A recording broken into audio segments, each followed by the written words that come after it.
The desperate call. The distress signal pierced through the cosmic silence like a dying scream. Captain Sarah Blackwood stood rigid on the bridge of the reconnaissance vessel Pioneer, watching the emergency beacon pulse red on her holographic display. The message was fragmentary, broken by interference, but the desperation in Governor Marcus Reed's voice was unmistakable. "This is Colony Epsilon 7, under attack. Vortak Armada, overwhelming force, requesting immediate assistance. Population 3 million. We have 48 hours at most." The transmission died in a burst of static. Sarah's executive officer, Lieutenant James Torres, looked up from his console with grim determination etched across his weathered face. The bridge fell silent except for the soft hum of the ship's systems. Every crew member understood what those words meant. The Vorthak had finally made their move against humanity's outer colonies. "Captain, Epsilon 7 is 17 light years from the nearest fleet position," Torres reported, his fingers dancing across the tactical display. "Even at maximum burn, our fastest ships couldn't reach them in time." Sarah studied the star map floating before her, calculating distances and possibilities. The Pioneer was a small ship, designed for exploration rather than combat. Her crew numbered only 35 souls, and their armament consisted of basic defensive weapons. Against a Vorthak armada, they might as well throw pebbles at a mountain. "There's something else on these old navigation charts," Chief Navigator Diana Webb suddenly announced, zooming in on a sector near their current position. "An old military installation, designated Station Omega. It was classified and supposedly decommissioned after the colonial wars ended 50 years ago." Sarah's eyes narrowed as she examined the coordinates. Station Omega sat in an asteroid field just 3 hours from their current position. The facility had been scrubbed from most modern star charts, but Webb's discovery of it on the older navigation systems wasn't coincidence. Someone had wanted it forgotten yet not entirely erased. "What kind of installation?" Sarah asked, though something in her gut already suspected the answer. Webb pulled up fragmented historical records, her voice dropping to barely above a whisper. According to these files, it was part of Project Colossus, the military's attempt to create autonomous war machines capable of single-handedly defending entire star systems. The bridge crew exchanged uncertain glances. Project Colossus was legend, the kind of story told in hushed tones in military academies. After the colonial wars, humanity had supposedly abandoned such weapons, deeming them too dangerous for peacetime. The official records claimed all Titans had been destroyed, their technology sealed away forever. "Set course for Station Omega," Sarah commanded, her decision made.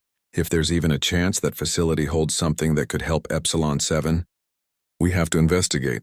The Pioneer altered course, its engines humming with increased power as it accelerated toward the asteroid field. As they approached, Sarah retreated to her ready room to review what little information existed about Project Colossus. The files were heavily redacted, but what remained painted a picture of desperation and innovation. The Titans were humanity's answer to overwhelming odds. Standing 400 feet tall, these mechanical giants possessed firepower equivalent to an entire fleet. Their armor could withstand direct hits from capital ship weapons, and their offensive capabilities included everything from plasma cannons to antimatter missiles. But what made them truly terrifying was their neural interface system, allowing a single human pilot to control the massive machine as if it were their own body. 3 hours later, the Pioneer emerged from hyperspace at the edge of the asteroid field. Sensors immediately detected the station, a massive structure carved into the largest asteroid. Despite decades of abandonment, minimal power readings still emanated from deep within. "Docking Bay 7 appears intact," Torres reported. "Automated guidance systems are responding to our approach codes." Sarah assembled a boarding team consisting of herself, Torres, Chief Engineer Rick Harrison, and Dr. Emily Chang, their xenobiologist who doubled as a computer specialist. As their shuttle approached the station, ancient running lights flickered to life, guiding them into the cavernous docking bay. The station's interior was a monument to forgotten ambitions. Corridors stretched endlessly, their walls bearing the faded insignia of Earth's old unified military command. Emergency lighting cast long shadows as the team made their way deeper into the facility, following power readings that grew stronger with each step. "These maintenance logs," Dr. Chang said, interfacing with a still functional terminal.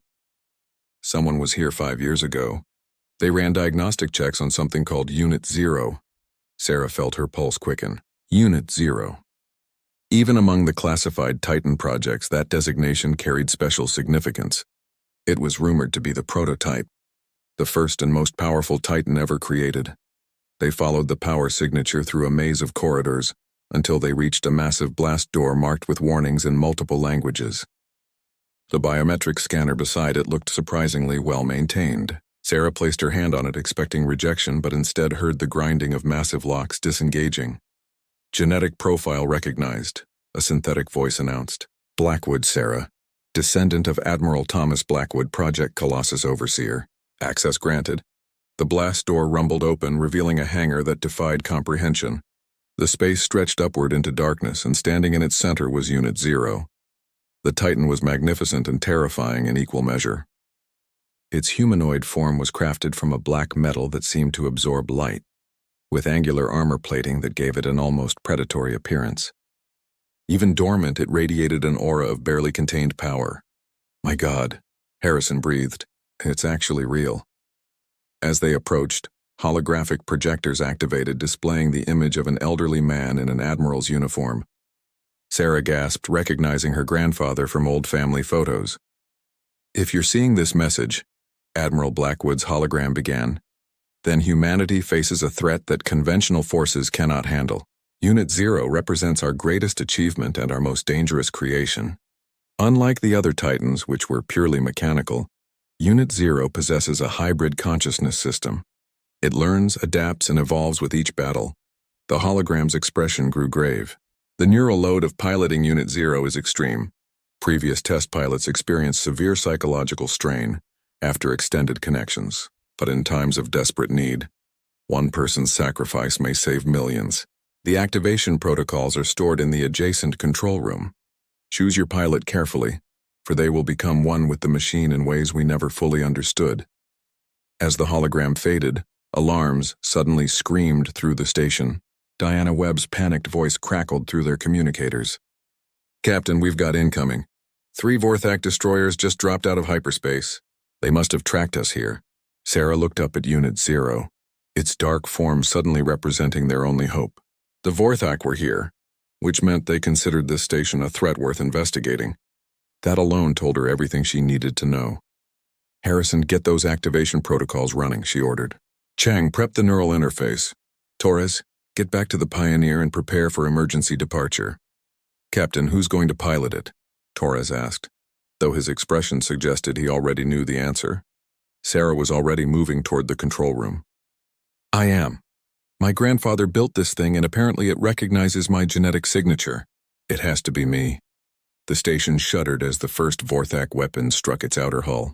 Through the hangar's transparent aluminum windows, Sarah could see the alien vessels, their biomechanical design resembling massive predatory insects, their weapons carved through the asteroid's surface, seeking to eliminate any threat before it could emerge. In the control room, Harrison's fingers flew across ancient keyboards, bringing systems online that had slumbered for decades. Captain, the fusion reactor needs 15 minutes to reach critical mass. The Vorthak will breach our position in 10. Then we improvise, Sarah replied, studying the schematics. The station's own power grid. Can we channel it directly into Unit 0? Dr. Chang's eyes widened as she ran calculations. Theoretically, yes, but it would cause a complete system overload. The station would be destroyed. Do it, Sarah commanded without hesitation. Everyone back to the Pioneer. That's an order. As her crew reluctantly obeyed, Sarah climbed the access ladder to Unit 0's cockpit, located in the chest cavity behind layers of armor. The neural interface chair waited for her, surrounded by thousands of neural connectors that would link her consciousness directly to the Titan systems. She settled into the chair, feeling the automatic restraints engage. Neural probes extended, making contact with her skull and spine. The initial connection sent waves of pain through her body, but she gritted her teeth and endured it. Power transfer initiating. Harrison's voice came through the comms one last time. Good luck, Captain. The lights throughout the station dimmed and died as every watt of power flowed into Unit 0. Sarah's consciousness exploded outward, merging with the Titan's vast neural network. She wasn't just controlling Unit 0, she was becoming it. The Titan rises. The transformation was unlike anything Sarah had experienced. Her consciousness expanded beyond the boundaries of her human form, flowing into every circuit, every servo, every weapon system of Unit Zero. She could feel the Titan's massive frame as if it were her own body, 400 feet of armor and weaponry responding to her thoughts. The station's power surge completed the activation sequence in seconds rather than minutes. Unit Zero's eyes blazed to life, twin beams of brilliant blue cutting through the hangar's darkness. Sarah flexed the Titan's fingers experimentally, marveling at the precision of movement despite the massive scale. Through Unit Zero's advanced sensor array, she could perceive the world in ways human senses never could. She saw the full electromagnetic spectrum, detected gravitational fluctuations, and could track the Vorthak vessels through solid rock. The three destroyers were positioning themselves for a concentrated bombardment that would vaporize the entire asteroid. Sarah didn't give them the chance.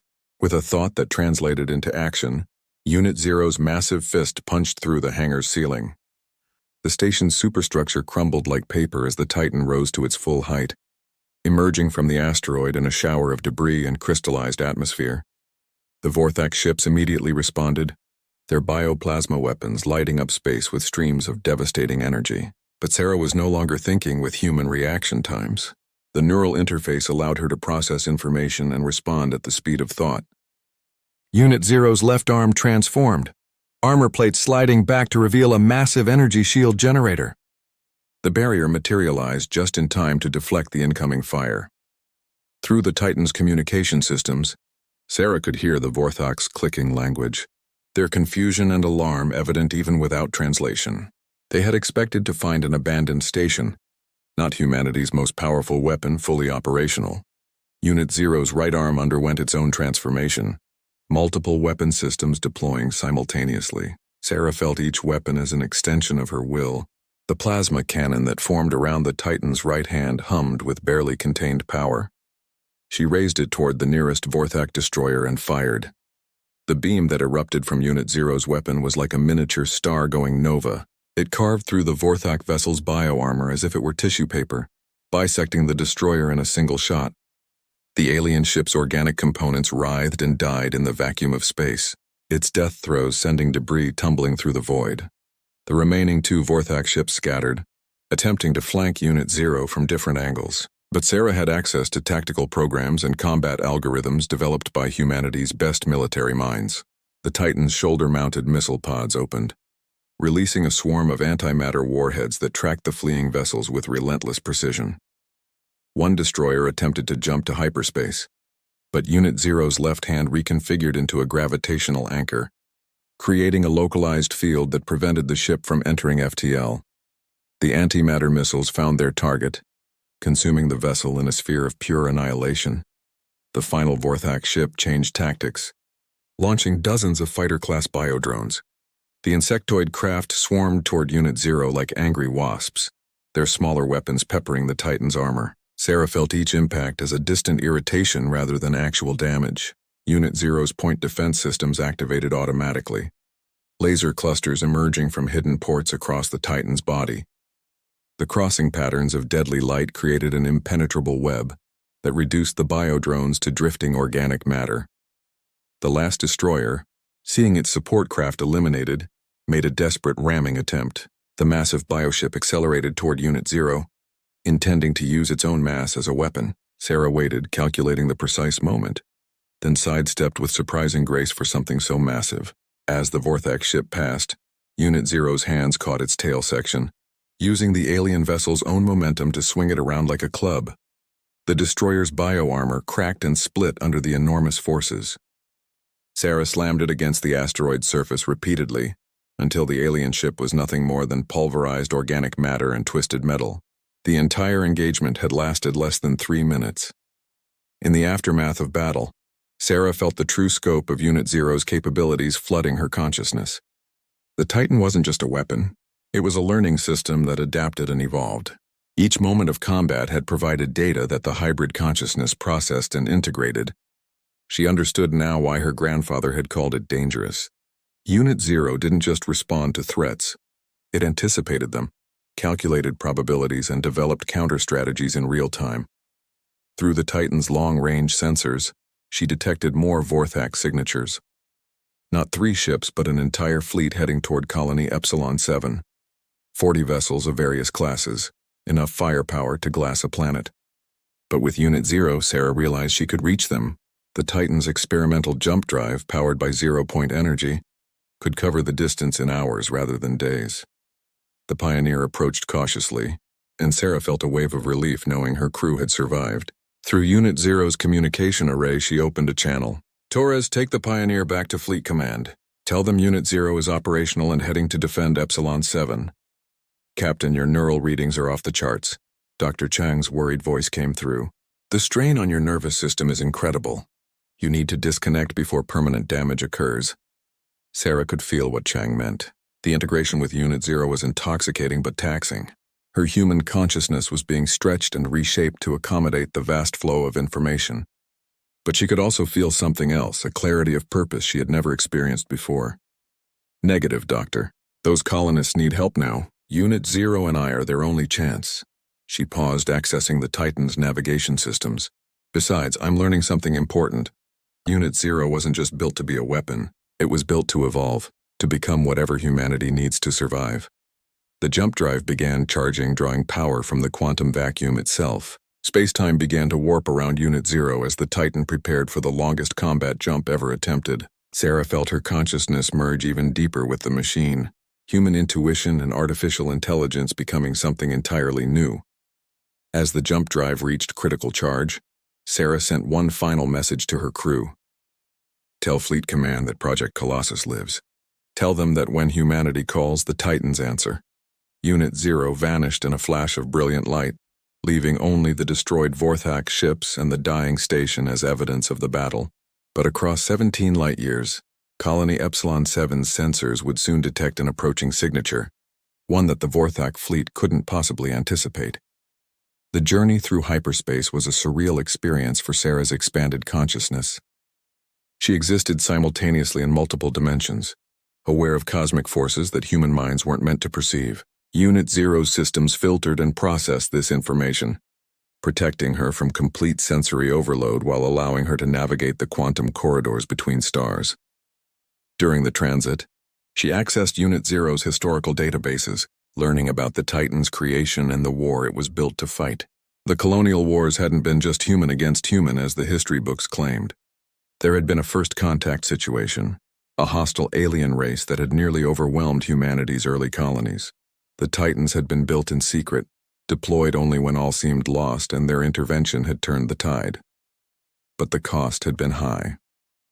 Of the 12 Titans built, only 3 had survived the war.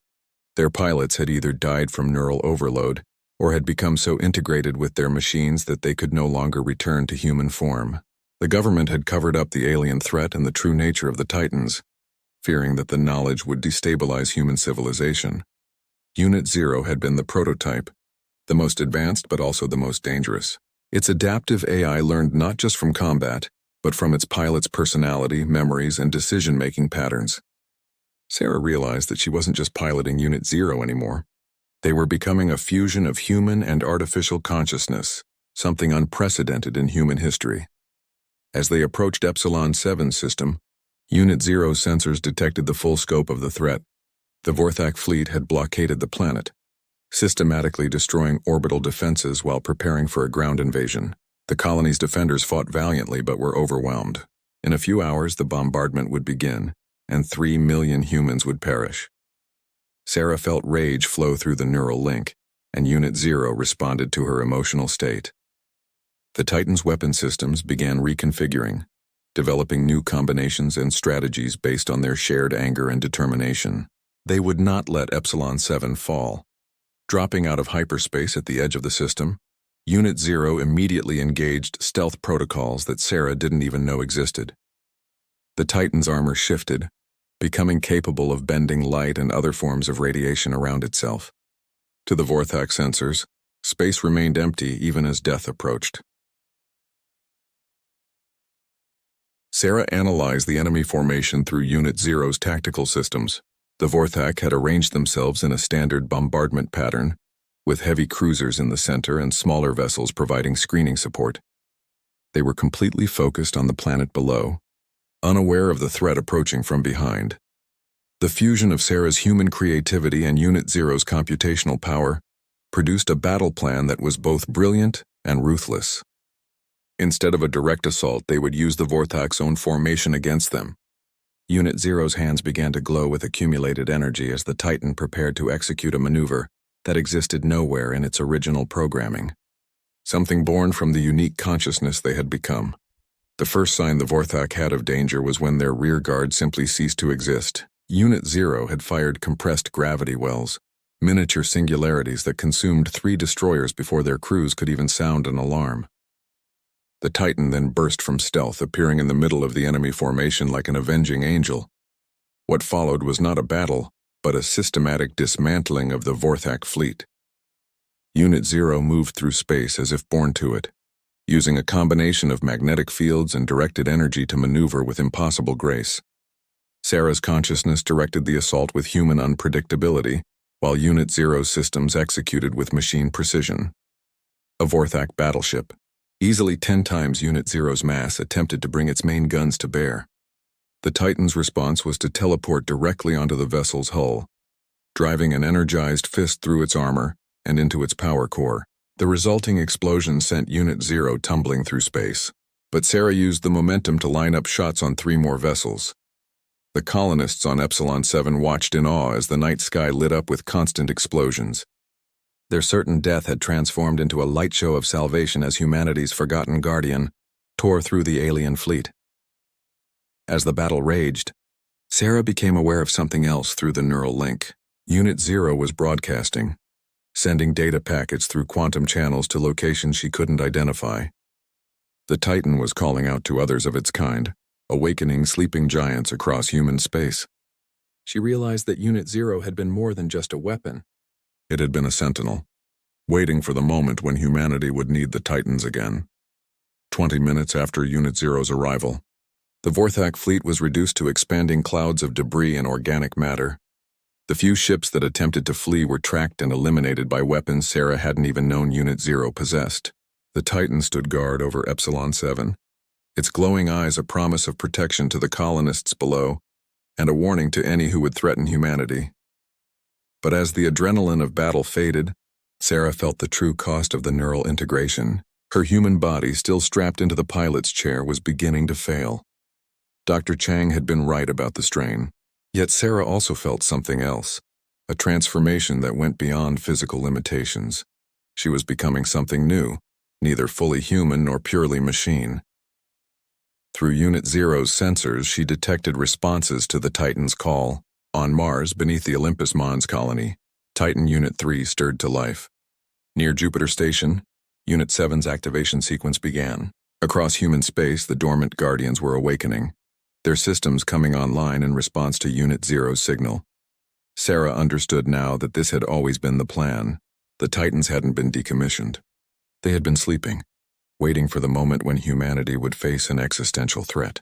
And the pilots who would bond with them, descendants of the original program members, had been scattered across the colonies like seeds waiting to sprout.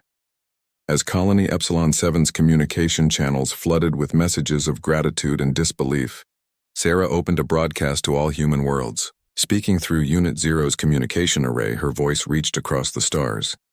This is Unit Zero to all human colonies and Earth Command.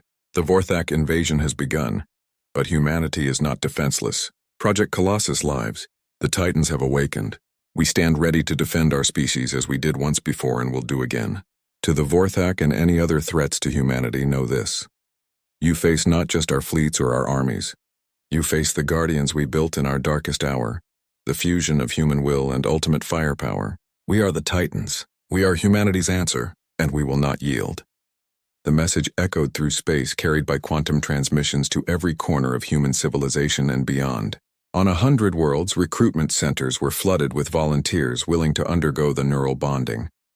Humanity had rediscovered its greatest weapons, and with them, a renewed determination to not just survive but to thrive among the stars. Sarah felt her consciousness fully merge with Unit Zero, accepting the transformation that would forever change her existence. She was no longer Captain Sarah Blackwood. She was something more. a hybrid consciousness that would stand guard over humanity for as long as the threat remained. And somewhere in the vast neural network she now shared with Unit Zero, she felt a sense of satisfaction. Her grandfather's legacy lived on, and humanity's ultimate guardians had returned. The war with the Vorthak had only just begun, but humanity now had champions capable of fighting on equal terms. The age of the Titans had returned, and the galaxy would tremble at their footsteps.